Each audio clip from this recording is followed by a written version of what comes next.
राम राम जी, राधे राधे। तो मैं ज्योति आपका स्वागत करती हूँ आपके अपने YouTube चैनल हरियाणा शिक्षा हब में। तो आज हम पढ़ने जा रहे हैं फतेहाबाद जिला। तो सबसे पहले हम फतेहाबाद की स्थिति को जान लेते हैं। फतेहाबाद हरियाणा के पश्चिम में है, ठीक है, और इसका क्षेत्रफल 2538 वर्ग किलोमीटर है एंड इसकी जनसंख्या 10 लाख से कम है, ठीक है। आप इन तीनों फैक्ट को याद रखें। फिर आ जाते हैं ऐतिहासिक पृष्ठभूमि एवं अस्तित्व।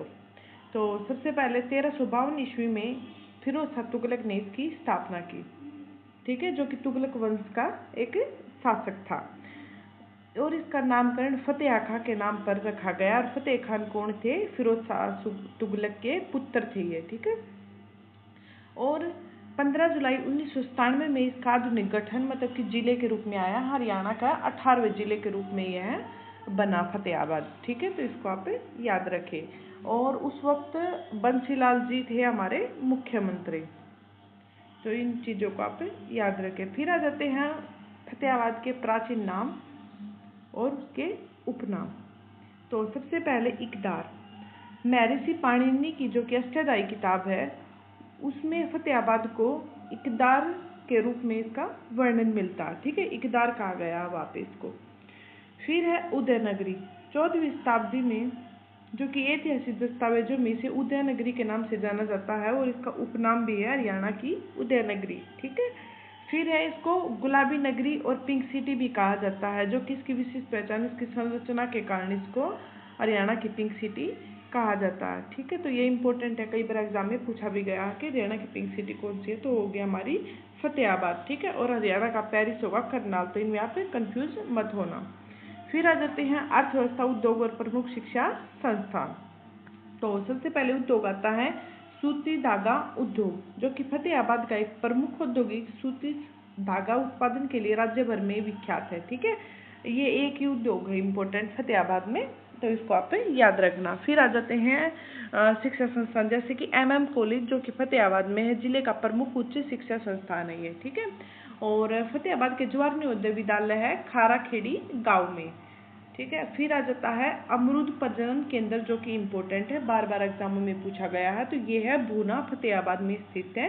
कृषि अनुसंधान के क्षेत्र में भूना में स्थापित विशेष अमरूद प्रजनन केंद्र इसे माना जाता है, ठीक है। फिर आ जाते हैं धार्मिक स्थल और मेले। तो सबसे पहले बाबा रणधीर जी का मेला है, जो कि भूना फतेहाबाद में मंदिर है, मतलब कि भूना फतेहाबाद में, और यहीं पर इनका मेला भी लगता है, ठीक है, बाबा रणधीर का मेला। फिर है प्राचीन गुरु गोरखनाथ जी का धूना, जो कि गोरखपुर में स्थित है और इम्पोर्टेंट है, बार बार एग्जाम में पूछा गया है, ठीक है। गोरखपुर गांव में स्थित नाथ संप्रदाय का अति प्राचीन, महत्वपूर्ण और पवित्र स्थल इसको माना जाता है, ठीक है। और दशहरा का मेला, ये वेरी इंपॉर्टेंट है, ठीक है, बार बार एग्जाम में पूछा गया कि दशहरा का मेला कहाँ लगता है। तो फतेहाबाद शहर का सबसे भव्य मेला लगता है ये, ठीक है। तो इम्पोर्टेंट है फतेहाबाद में। फिर आ जाते हैं ऐतिहासिक धरोहर एवं पर्यटन स्थल। तो सबसे पहले आ जाती है हमारी फिरोज शाह तुगलक की हवेली, जो कि फतेहाबाद की पुरानी हवेली है सबसे, ठीक है, और ऐतिहासिक स्मारक के रूप में इसको जाना जाता है। फिर है फिरोज शाह की लाट, जो कि फतेहाबाद में है, जो कि तुगलक वंश के शासक द्वारा स्थापित एक प्रमुख ऐतिहासिक स्तंभ इसको माना जाता है। फिर आ जाती है हुमायूं की मस्जिद, जो फतेहाबाद में है।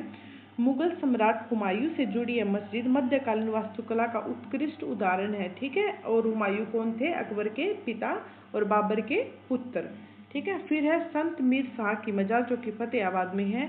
सूफी परंपरा का महान केंद्र इसको माना जाता है, ठीक है, और श्रद्धा के साथ लोग इसमें दर्शन करने हेतु भी आते हैं। फिर आ जाते हैं ऐतिहासिक धरोहर और पर्यटक स्थल। तो सबसे पहले है बौद्धकालीन स्तूप, जो कि कुनाल गांव में स्थित है, ठीक है। और कुनाल ही मतलब हड़प्पा सभ्यता का एक शहर भी माना जाता है, ठीक है। यहाँ पे राजा के मुकुट भी मिले थे, तो इनको भी आप याद रखना।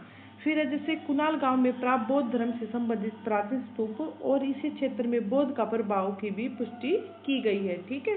फिर है करणकोट का टीला, जो कि भट्टू बुआन गांव में स्थित है, और भट्टू बुआन गांव है फतेहाबाद का एक गांव, ठीक है। और यह महाभारत कालीन या उसके प्राचीन ऐतिहासिक एक टीला माना जाता है। फिर आ जाते हैं जैसे कि पपिया पर्यटन स्थल इम्पोर्टेंट है, ठीक है, ये फतेहाबाद में है। हरियाणा पर्यटन विभाग द्वारा संचालित एक अत्यंत लोकप्रिय और रमणीक स्थल इसको माना जाता है। फिर आ जाता है चिल्ली झील, इस पे डबल स्टार लगा लेना आप, ठीक है। चिल्ली झील है जो कि फतेहाबाद में है और यह शहर के मध्य में स्थित है, प्रसिद्ध प्राकृतिक जल निकाय है, ठीक है।